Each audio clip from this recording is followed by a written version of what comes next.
Locked On Texans, your daily Houston Texans podcast. Part of the Locked On Podcast Network, your team every day.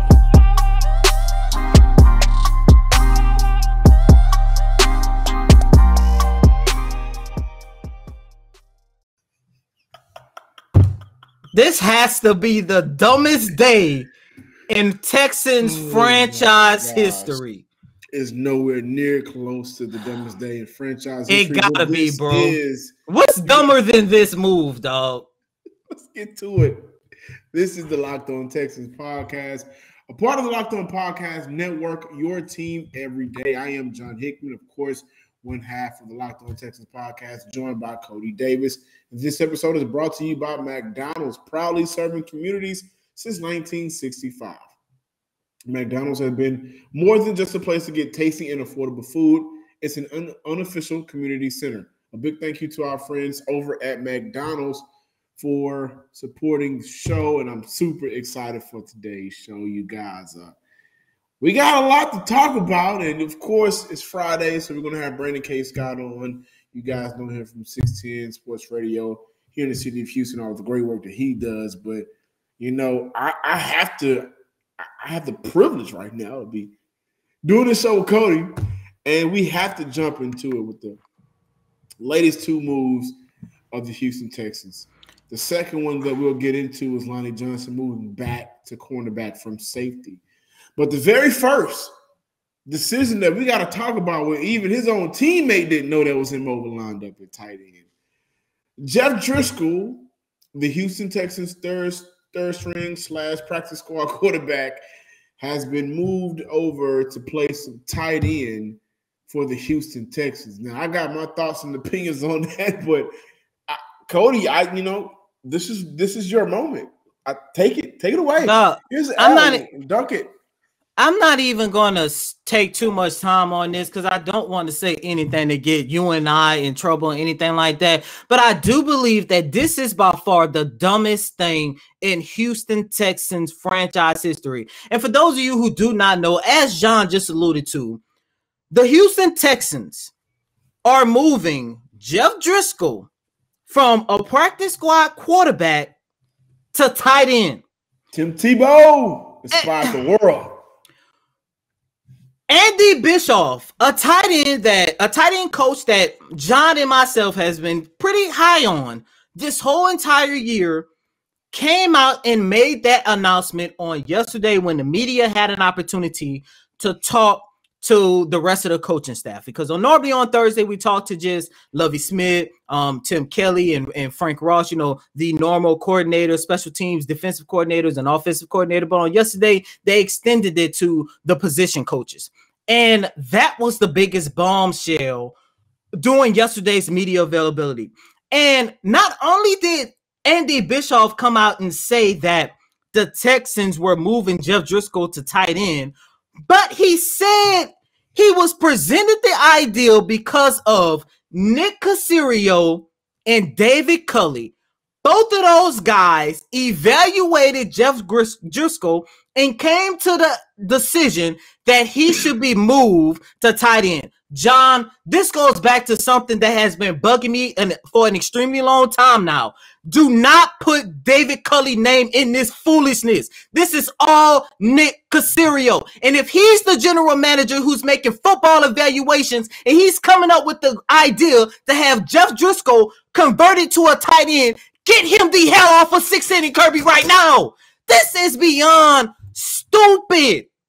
This doesn't make any type of sense. And it also goes back to the conversation that we had last week, the power struggle that is going on, because David Culley wants to win more than one game. Nick Caserio wants to tank. And what did I say last week? When it's all boiled down to it, Nick Caserio has the final say. And of course, they're going to side with Nick Caserio. And I'm not letting Andy Bischoff off the hook either, because if he's the position coach, there's no way in the world I'm going to allow that to happen. Because at the end of the day, what's going to happen is going to fail. And everybody's going to point the finger to David Culley like they have been doing for this whole entire season, and Andy Bischoff when it's Nick Caserio we should be looking at. This is beyond stupid, John and listeners. I'm sorry for screaming. I apologize, but this was the cherry on top for me. Jeff Driskel, 6'4", 234 pounds, ran a 5'6" and 40. And Andy Bischoff said on Thursday that the Texans hope Driskel emerges as a versatile athlete in the mold of New Orleans Saints quarterback Taysom Hill. Everybody is looking for that Taysom Hill. Texan tight end coach Andy Bischoff said on Thursday. He also continued with he's got rad traits. And he's embraced his journey as well. And I'll just say this: number one, I definitely disagree that this is the worst move in franchise history. You traded DeAndre Hopkins for what you got back. In my mind, is one of the worst moves in franchise history. Well, yeah, you're right about that, man. I'm just caught up in the moment. I would have to say that. I would have to say that. Even though we tried to rationalize that as much as possible. That's definitely one of the worst moves in franchise history. But I look at this move and it's laughable to me. You know, when I saw where this came from, and I wrote it down that the reasoning behind the rat athlete reasoning behind it, and then as I'm driving home or listening to 16 radio and his own teammate didn't know about the transition, it's very delusional to me. But I don't think this is a conversation that is very important. I don't. I think Jeff Driskel is a third-string quarterback who spent time on the practice squad, and this team so far this year has made some terrible decisions, whether it be with roster, whether it be with play calling, and so on and so forth. This team is and I was talking to my friend about this conversation about a system, and people get caught up and they disregard what Mac Jones does, or they disregard what Tom Brady did in New England because it's a system. Well, systems work for a reason, and that's because everybody falls in line. The Houston Texans, who has been trying to copycat the New England style for years now, they haven't fell in line for a very long time. And so there isn't a consistent system of winning. Whether you have bad or disappointing seasons, you're still able to get wins. The moment they gave that key over to Bill O'Brien, he took over, and he had more power, the system was broken. And they are still in a broken system. This move is delusional, but this is not a move that we should, get all up in arms about and march down to Kirby. I don't think so. I'm not going to say it's another move that doesn't make sense for this franchise. Like, this is by far the dumbest, though.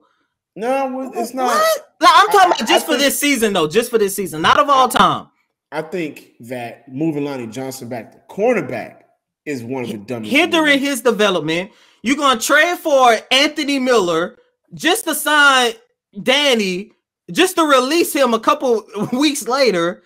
You're going to take Titus Howard from right tackle to left guard. He wants to go back to right tackle, but you're going to keep him at left guard. Yeah, dog, this John. Yeah, but overall, all I can tell you is if Jeff Driskel get any type of offensive snaps playing tight end,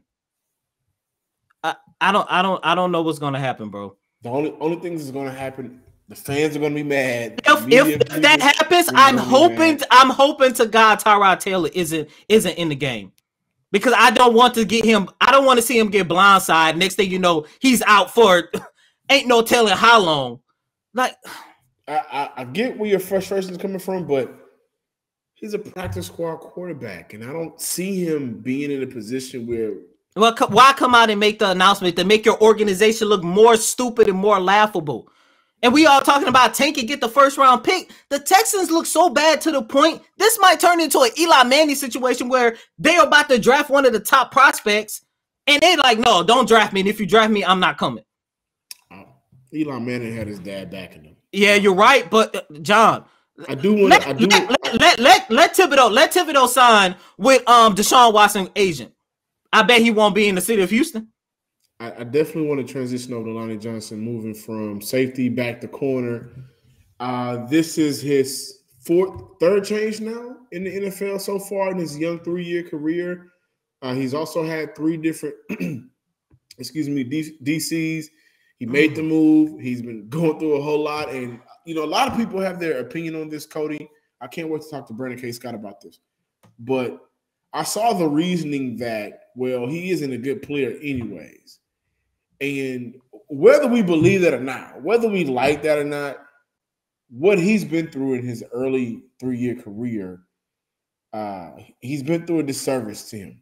They have not been able to get him in one solid position with one coach or anything consistent. That goes back to that system. Anything consistent and grow. That's been an issue for Lonnie Johnson, whether it's going to be something else we talked about. And I think that news is more important than talking about Jeff Driskel, because the last time we saw him at cornerback, he didn't look good at all. And the last time we saw him at safety, he had better moments than corner. But the last couple of games we saw him, either he was not on the field, a healthy scratch, got benched, or didn't look good at all. So now I'm wondering what is the psyche of this young man.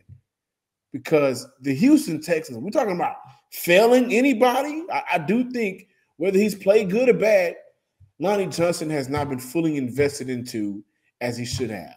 And that goes back to before David Culley, before Nick Caserio.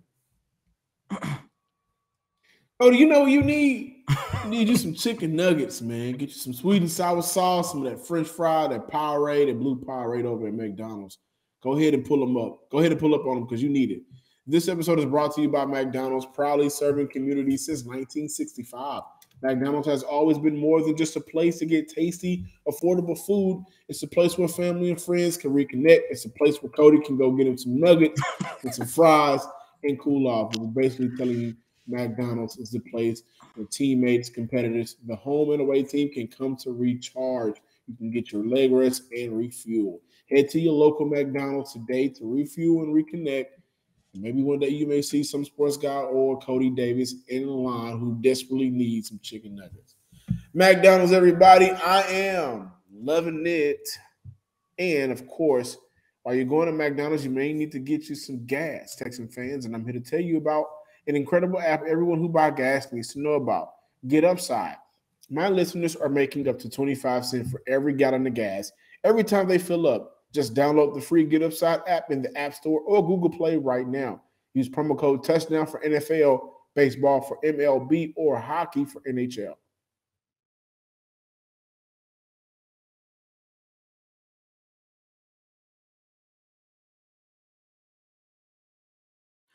All righty, Texans fans, we are back here with this Friday installment of Locked On Texans, and you see we got our guy, Mr. Brandon K. Scott from Sports Radio 610. Brandon, what's going on, my guy? Man, just glad to be with y'all, man, trying to make sense of the madness that is every week, trying to chronicle what's going on Kirby, man. Brandon, let's just jump right into it. Jeff Driskel has been moved to tight end. I said it's the dumbest move in franchise history, but I got too caught up in the moment. John did remind me that they did ship D-Hop off for David Johnson. So, of course, that's always going to be the top. But I feel that even if he doesn't get an opportunity to get an offensive snap, I still feel this is one of the dumbest moves in franchise history. Like, I mean, why is Jeff Driskel on this team? But, what are your thoughts about this? Nah, man, when you start talking about dumbest moves in franchise history and consider that this is not only the team that traded DeAndre Hopkins for peanuts, but also empowered the man that did that, like actually that's another one. Like that in and of itself, or fired his general manager without a real solid plan to replace him. That is another one. Case of what they did with Brian Gaines. So those are probably much better qualifiers for dumbest moves in franchise history. But honestly, I'm not sure how dumb the move specifically is to move Jeff Driskel from quarterback to tight end. Because I tell you this much, he ain't no good at quarterback. Like I don't know if I have no idea if Jeff Driskel can play tight end. I have no idea. I'm gonna be honest. I know he's an athletic guy, a big guy. I understand that. No idea what his hands look like, if he can block, really how strong he is. I have no idea. But he ain't no good quarterback. I can tell you that. I've watched enough of him play quarterback, at least in training camp and in practices, to know that he's not an NFL quarterback. So moving him to tight end is really more so just an acknowledgement that he's no good at quarterback, which to me is the bigger issue than anything. Like, you look at tight end, I don't know what kind of use they would have for him. They're not great at tight end, but they have actual NFL tight ends already. So I struggle to really see a use for him there. But then on the quarterback angle of it is really what I'm hung up on, is because you look at how long Tyrod Taylor was out, the 7, 8, however many weeks he was out, and your quarterback was Davis Mills, and your backup was a guy who you've now acknowledged isn't even an NFL level caliber quarterback at all. You're going to try to experiment and make him a tight end. He's basically relegated to Tim Tebow or and best case scenario, he's what's my man, the other Florida quarterback that did it, Trey Burton. Trey Burton did, and latest what's his name, Logan Thomas did it as well. There you go. Best case scenario, it would be something like that. But like, could you imagine how long has Jeff Driskel been in the NFL now? Like 4, 5, 6 years. Like, he's been in the league long enough to where it's like, okay, I feel like somebody would have noticed a more capable and knowledgeable or reputable, I should say, coaching staff and regime would have picked up on this already, that there was this diamond in the rough named Jeff Driskel who just needed that opportunity at tight end to really reach his athletic potential. Like no one has said that, or at least I haven't heard it. So it's shocking in that regard. I don't know how consequential the move is in the grand scheme of things, because he's probably never going to really play it down, more than likely, or at least not anything of significance. But it illustrates to you how poorly planned out the quarterback situation was from the very beginning. I don't think this news is that big of a news. I just think it's that dumb of a news, if that makes sense. Like, the decision itself is dumb, but I don't think it affects the bottom line of the Houston Texans as far as where they could go. Now, I do want to switch over to the defense and talk about the move to get Jelani Johnson back at cornerback from safety. We saw him struggle at cornerback his rookie year, and at times during that second year. He's been a better safety in the NFL, but the last couple of times that we saw him, as I mentioned to Cody, either he was a healthy scratch, got benched, or just flat out didn't play well. How do you feel about moving that young man back to cornerback, given the adversity he's already went through? Yeah, I just think it's really unfortunate for him, because if he is in fact a cornerback, and I'm gonna be honest with you, at this point, I don't know what he is, because he hasn't actually, like, you can make the case that he's underperformed at both positions, but that also there were times where he showed promise and potential, and there are obvious physical tools that come with Lonnie Johnson that are probably going to intrigue you until he's not in the league anymore. Like, he's that kind of guy that physically you look at. I was looking at him at practice today, and he's out there practicing with the corners. And they signed another corner whose name I'm blanking on, but who's also big like that now too. So now there's two of them in that group that's not the 5'10" to 6 foot 200-pound kind of ratio or range, I should say. These guys are well over 6 foot, 6'2", standing there, bulky, and you're like, man, that's a great size for really any defensive back if he has the ball skills or whatever the necessary skills and instincts are to play whichever position, whether you're safety or cornerback. So I think it's unfortunate and has stunted his growth. I'm not sure how good he would have been, at safety if they had started him off that way, like, say, as a rookie. I'm not sure how good he would be at corner if they had never moved him to safety. But I think it stands to reason that he'd be a lot better off if one or the other had happened, if he didn't have to do this yin-yang, ping-pong, going back and forth of what position he is. So I hate it from that regard. But to the point, I'm not sure what Lonnie Johnson is, man. Like, there clearly seems to be a space for him on the field. Like, I talked about this with others about how, like, they had the right idea with him guarding Travis Kelce in that playoff game a couple of years ago, even though that did not work out well at all. Like, it was awful. But you see him in that vein. You see that's sort of how you envision him, of being a guy who can be real physical, who could guard tight ends. I'm really interested to see what happens with him with his career. Like, I don't know if it's going to be here or elsewhere. I imagine it's probably going to be elsewhere, right? Given how it's going in the beginning or so far. But it is interesting, that this idea that you could just take a guy who was a corner and just because he's big, you can make him a safety. That's not the case. And I think I might have even oversimplified it in my mind when it happened. I'm like, yeah, you know what? He's a little too handsy at the line of scrimmage. He's always getting penalties, and maybe he's just a safety, big old boy, And no, man, I mean, he's just got to refine his craft and his footwork and sort of just his technique and the things that go into being a good corner. And to his credit, I'd say maybe even the writing was on the wall for this, because he never complained. He was never, for as mouthy as Lonnie Johnson can be, he was never a bad sport about the move when they did it. He was always a good sport about it, at least publicly. But he did say, and you could kind of hear a little vulnerability in his voice when he said it, that, I thought I was making progress at corner. I thought I was doing, off season from year 1 to year 2 when they made that change, right? So we're talking about over a year ago now. We're on Zoom during COVID at the time, right? And he's telling us, yeah, I thought I was making progress at corner, but, whatever. I'm a DB now. I do whatever they ask me to do. So yeah, it makes you feel like, maybe they gave up a little too quickly on him at corner, and you wonder what could have been if they had kind of just stuck with it and saw it through.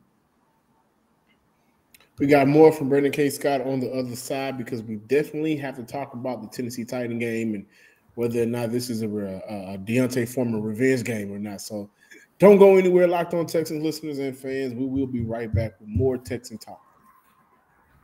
But before we move forward, I want to tell you about Built Bar, which is the best tasting protein bar ever. If you haven't tried a Built Bar by now, you are missing out. They say it's a protein bar, but it does not taste like one. You have to try one of these amazing bars for yourself. Built Bar is 100% real chocolate. When you bite into it, you know that you're eating something different. It's more than an experience. It's one that you will enjoy. In fact, you swear you're eating a candy bar. Built Bars are low calorie, low carb, low fat, low sugar, but high in protein. All the healthy benefits on top of being just purely delicious with so many different flavors. Go to BuiltBar.com and use promo code LOCKEDON15 to get 15% off your order. Use promo code LOCK15 for 15% off at Built.com. Locked On Bets, your daily one-stop shop for all of your gambling needs. Locked On Bets, hosted by your boy Q, with expert analysis and insight from Lee Sterling. Brendan, did you know that the Vegas has Houston as 10.5 underdogs, and ESPN has given Houston, I think, a 17% chance to win Sunday's game? So if you want to make some money, you can go to Bet Online. But the game on Sunday, I joked around and said that this is the Deontay Foreman game, and throughout the week, it's been very hard to kind of find ways to talk about Houston in a positive light, in a manner that will prompt a win. But we know that they're going to lose. Is there anything that you're looking out of Sunday's game to get to kind of keep you, excited about this Texan team? Yeah, excited is not going to be the word. There are like subtle things that I'm going to pay attention to that I want to monitor week to week, right? So the run game is a question and a thing to look at every week, because that's what they told us they were going to be at the beginning of the season, and that's what they very much have not been at any point during the season. So every week I'm looking to see, okay, are they going to run the ball better? Probably not, but let's see what that looks like. I was writing today when I was writing about Tyrod Taylor about, and I'll get to him in a second, but about the offensive line and how I used the word dire earlier, but I mean, this situation is kind of dire when you think about it, what their plan was at offensive line and how it's shaken out, right? You're injured at 3 key positions there. I'm sure you guys have gone over this already throughout the week, but missing both your tackles and your center. And Laramie Tunsil, Marcus Cannon's been going for weeks now, both of them. Justin Britt, your center, and then your guards aren't any good. One of your guards should probably be your tackle. So like you got that going on. I'm always interested to see what that looks like. I think the main story is probably like it's probably the Tyrod Taylor bounce back game. And I was careful to lean into that headline when I wrote it, and I wrote about it today at Sports Radio 610. But I mean, the fact of the matter is they need Tyrod Taylor to bounce back. They don't have a shot. No, who would have a shot if their quarterback played the way that Tyrod played against Miami? But it's also the fact that they're not just a Tyrod Taylor game away from being good. Certainly not a Tyrod Taylor game away from being able to compete with the Titans. But there are so many other things wrong with this team. I just mentioned some of them with the offensive line. You know, you've got 4 or 5 running backs, and you don't know which one is good yet. You still don't know if you've got a good one between them. The one that you did feel like was good, you did them a favor and shipped them out of town. You know, Chris Conley was refreshing today, or I'm sorry, not today, but earlier in the week when he spoke with the media and gave like a detailed explanation for where the receivers have come up short at times in their route running and how that's impacted decisions or lack thereof, or indecisiveness, maybe you could even say, on the part of the quarterbacks, not just Tyrod, but Davis Mills alike. You know, so I mean, I'm all in on just like observing what the offense looks like and what it does from week to week, because it's just been so bad, and it's the reason why the team's been so hard to watch, because the defense. Well, I'm not going to try to like sell them as like a really, really good defense or anything. They've been fun to watch at times. You know, they got defensive linemen that get after it. I don't think they got a star anywhere on there, but they got defensive linemen that get after it. Linebackers who, for the most part, get after it. I know tackling has been an issue at times, you know, here and there. And I think I hate watch the cover 2 situation, right? Like I'm hate watching it. Like I don't think that I don't like that they do that, but I do like watching it and being in the moment. Like, damn it, cover the middle of the field, and why are you giving up everything on the sidelines like that, and you know, all of that. So it's really just kind of the week to week grind and getting into the minutia of the game, but also realizing like none of this in the moment really matters outside of like watching and evaluating the younger players, as we've discussed at times before. You know, seeing a flash out of Brevin Jordan and Nico Collins that says, oh, that's not just a guy. Maybe that's more than just a guy. You know, maybe that's a star. You know, and same case goes for like a guy like Ross Blacklock. We had that kind of hope and thought about Lonnie Johnson coming into the season. I think that's starting to die out now, given how things are shaking out for him.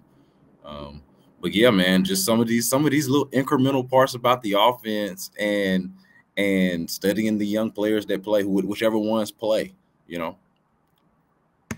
Brandon, really quick before getting out of here, do you see anything that the Texans can do that they can actually go into Tennessee inside Nissan Stadium and win a game? Not only just win a game, but of course in an 8-game losing streak to one of the hottest teams in the league today? You know what? Honestly, I think that the best chance that they have is if they play a game. Y'all gonna think I'm crazy a little bit, but I think if they play a game somewhat similar to the one that they played against Miami, like minus just not being able to score the ball. Like, I know they turned it over, but they turned Miami over 5 times. It was a low scoring game. You know, like that was actually, and we forget about this because they're such screw ups, but we forget now that was actually a winnable game for the Texans if they just don't suck all the way through. Like, if they can actually capitalize. I mean, how many times did they have to? I mean, okay, all their points were off field goals. They haven't scored score a damn touchdown on the road. When was the last time they did that? Week 2, I feel like I don't really think they're going to be able to do this because Tennessee's better than Miami. But you know, if there is some way where they can kind of just keep it low, you know, keep it a low scoring game, and you know, score some touchdowns in the red zone. Like, and look, if you get down there, look, man, don't kick that field goal, man. Go for them points. Dial you up a play, stick your chest out, and score some points, man. Like, get in the end zone. I think that that's really important for this team, especially on the road. They haven't been able to do that, man. But I'm sorry, when you look at just the matchups, we were talking to David Culley, all the coaches throughout the week, and I'm just like, I'm looking at them like, what y'all gonna do with Simmons, man? What y'all gonna do with Jeffrey Simmons, like, for real? And Tim Kelly said something that, big boy.